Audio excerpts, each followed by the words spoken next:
लूका चौथे बाब की 20वीं आयत।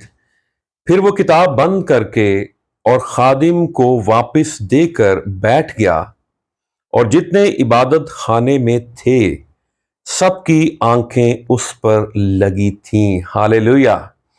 जबरदस्त बात यह है, खुदावंद यीशु मसीह इबादत खाने में गए हैं। खुदावंद यीशु मसीह ने खिदमत का आगाज किया है। खुदावंद यीशु मसीह ने अपने मिशन स्टेटमेंट को बयान किया है, और खुदावंद यीशु मसीह वो हवाला पढ़ के जो यसाया में से कोट यीशु मसीह ने किया, और उसके बाद लिखा है फिर वो किताब बंद करके खादिम को वापस देकर बैठ कर जितने इबादत खाने में थे सबकी आंखें उस पर लगी थी।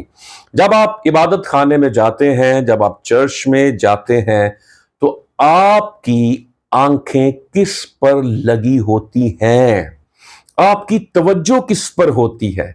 आपका ध्यान किस तरफ होता है?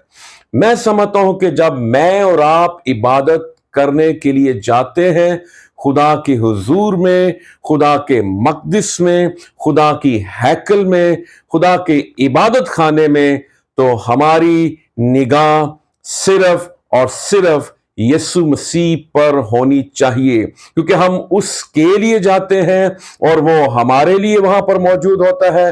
हम उसकी प्रस्तिश करने के लिए जाते हैं और वो हमारी सारी हम प्रस्तिश, सिताइश और दुआओं को सुन रहा होता है।